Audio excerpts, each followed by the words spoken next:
Hello everyone and welcome back to our channel and the Saint Story for Kids. It's me again, Joseph, your host. In this episode, we are going to meet a very famous saint, and I'm sure you have heard her before. She's also a doctor of the church. Her name is Saint Catherine of Siena. Like I said just now, Saint Catherine of Siena is one of the most well-known saints in the Catholic Church. She lived in the 1300s in Italy. Her full name was Caterina Benincasa. She is known for her strong faith and her courage. She's also known for her writings and letters. Catherine was not a nun. She joined a group called the Dominican Third Order. She lived at home, but followed a life of prayer and service. She helped the poor and the sick. She also wrote letters to leaders in the church and in politics. Even though she never learned to write when she was young, her letters were written by others as she spoke. These letters became very important. She told church leaders to return to Rome. She also tried to bring peace to Italy. Today, Saint Catherine is honored by the church. She is called a doctor of the church. This means her teachings help people understand the faith. Her life shows how one person can make a big difference through faith, prayer, and action.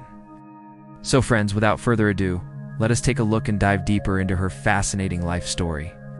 Catherine was born in Siena, Italy, in the year 1347. She was the 25th child in a large family.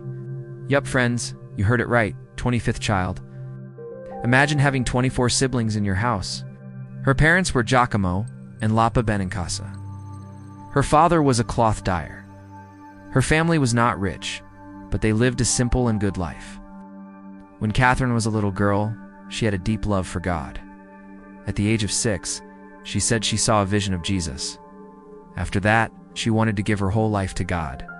She prayed often and gave up many things to grow closer to Him. As she grew older, her parents wanted her to marry, but Catherine refused. She said she had given herself to Jesus. As a teenager, she famously cut off her long hair and fasted to resist her parents' attempts to marry her off, eventually convincing them to let her join the Mantelate or the Dominican Third Order. At age 18, this was a group for lay people who wanted to follow the ways of Saint Dominic. She wore the white habit of the order, but she stayed in her home. Catherine began to live in silence and prayer. She stayed in a small room in her house. She spent her time talking to God, fasting, and helping others. Even though she was young, she took her faith very seriously. She lived a life of prayer, fasting, and service.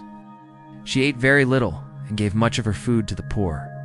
She cared for the sick, even those with serious illnesses. Many people came to her for help and advice. In 1366, around 19 years old, she experienced a mystical marriage to Jesus, receiving a wedding ring that she claimed was visible only to her. She had many struggles. Sometimes people did not understand her. Some thought she was too bold or too strange. But others saw her as holy and wise. She never gave up on her mission. She trusted that God was guiding her. Over time, people started to listen to her. Priests, bishops, and even popes began to ask her for advice. She had no power or money, but her faith gave her a strong voice. Catherine lived during a time when the church was divided. The Pope was living in Avignon, France, instead of Rome. Many people wanted the Pope to return to Rome. Catherine believed this was important for the unity of the church. She is most famous for persuading Pope Gregory XI to return to Rome from Avignon, France, in 1377, ending nearly 70 years of papal exile. She wrote many letters to the Pope and other leaders. In her letters, she spoke with respect, but also with strength. She told the Pope to be brave and to come back to Rome. She wanted peace and order in the church. And finally, in 1377, Pope Gregory XI returned to Rome. Many believe that Catherine's words helped him make this choice. After that, she worked to bring peace to different parts of Italy. She met with kings and leaders. She always reminded them to act with justice and love. She acted as an unofficial ambassador and mediator for the Republic of Florence and worked to reconcile feuding factions during the Western Schism. She did all of this even though she was young and had no official role. She trusted that God was using her to help the church. Her courage and honesty made a deep impact. She also famously addressed the Pope affectionately as Bob-Bo or Daddy, but was fearless in her critiques, urging leaders to be a man and fulfill their spiritual duties. Catherine had many spiritual experiences. She said that Jesus spoke to her. She also said that she had visions. These were not dreams, but times of deep prayer when she felt close to God. She often spoke with love and truth. Her words helped people turn back to God. She taught about love, mercy, and repentance. She reminded people that God wants us to love Him and love one another. Catherine also shared her thoughts in a book called The Dialogue. She did not write it herself. She spoke the words, and others wrote them down. In this book, she talks about God, the soul, and the journey of faith. The Dialogue of Divine Providence was dictated while she was in a state of ecstasy. This work is a conversation between a soul and God. Over 380 of her letters survive, written to people from all walks of life, from prisoners and prostitutes to kings and popes. Her writings became important for the Church. Even today, many people read them. They help people grow in faith and understand God's love more clearly. Catherine died in Rome in 1380. She was only 33 years old. People quickly saw her as a saint. She had lived a holy and brave life. In 1461, Pope Pius II declared her a saint. In 1970, Pope Paul VI gave her the title Doctor of the Church.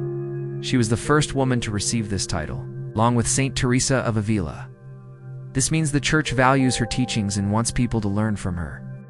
Her feast day is April 29th. She is the patron saint of Italy, along with Saint Francis of Assisi. She is also a patron of Europe and of people who work for peace. Her body rests in the Basilica of Santa Maria sopra Minerva in Rome, while her head and thumb are preserved in the Basilica of San Domenico in Siena. Saint Catherine of Siena is remembered for her deep love for God and her bold words. She shows us that one voice, guided by faith, can do great things. Saint Catherine's life offers several practical lessons that resonate even outside of a religious context. Here are some of the most powerful takeaways from her legacy. Number 1, speak truth to power. Catherine was a laywoman in a century when women had almost no public voice. Yet she wrote bold, challenging letters to the most powerful men in the world, including popes and kings, calling them out for corruption or indecision. Saint Catherine of Siena was a woman who trusted God and followed Him, even when it was hard. She was not a priest or bishop, she had no high position, but she still spoke to popes and helped guide the Church. She used her voice to speak the truth. She prayed, she listened to God, and she acted with courage. The lesson here is, influence isn't about your official title. It's about the strength of your convictions and the courage to advocate for what is right, even when it's uncomfortable. Number 2, be who God meant you to be. One of her most famous paraphrased quotes is, "Be who God meant you to be, and you will set the world on fire." She believed that every person has a unique, divinely intended purpose. Sometimes we feel small or unsure. We may think we cannot do much. But Catherine reminds us that faith, prayer, and courage can do a lot. God can use each of us in simple ways. We just need to listen and be willing to act. Then the lesson here is that authenticity is a superpower. When you lean into your specific talents and true self, rather than trying to fit a mold, you have a much greater impact on the people around you. Number 3, the cell of self-knowledge. Catherine spent years in semi-seclusion. But even when she became a public figure, she spoke about an interior cell. She taught that you can carry a quiet place of reflection inside you, no matter how chaotic the world becomes. Her life shows that anyone can live for God, no matter who they are. Catherine lived at home with her family. She helped the poor and cared for the sick. She prayed every day. She did not wait to be perfect or powerful before she served others. She began right where she was, with what she had. The lesson here is that maintaining your inner peace is essential for outer action. You don't need to go to a mountaintop to find clarity. You can cultivate a mental space for focus and integrity in the middle of a busy life. Number 4, love is an action, not a feeling. She spent her early years serving the unlovable in Siena, the plague-stricken, the poor, and those in prison. She famously accompanied a political prisoner to his execution to provide him comfort in his final moments. The lesson here is that true compassion requires getting your hands dirty. Catherine didn't just pray for the world. She stepped into the middle of its suffering to offer tangible help. Number 5, unity and peace building. She lived during a time of extreme political division, the Great Schism. She dedicated her life to bridge building, trying to bring warring factions back to a common goal. Catherine did not run from problems. She wrote to leaders and told them what needed to change. She wanted peace. She wanted the church to be strong. She used her words to bring people together. She was not afraid to speak, even when others disagreed. This teaches us to speak with truth and love. The lesson here is that there is immense value in being a mediator. In a polarized world, the work of reconciliation is one of the most difficult but necessary tasks one can take on. Now, friends, let us end our session today with a simple prayer. Inspired by the life of Saint Catherine of Siena, dear Holy Spirit, grant me the grace to build a quiet cell within my heart where I can always find you, even in the noise of the world. Strip away my fears and my need for the approval of others. Fill me instead with a fire that burns away my selfishness and lights a path for those in darkness. Help me to be who I was truly meant to be, so that through your love, I might set the world on fire. Amen. Thank you, friends, for watching and joining me in the story of Saint Catherine of Siena. I hope you can be inspired by her and can learn a thing or two from her. If you enjoyed this video and story, please do like, share, and subscribe to our channel for more faith-inspiring contents, reflections, and stories of our saints. Take care, everyone. Stay safe and healthy as usual. See you next time, and God bless you always.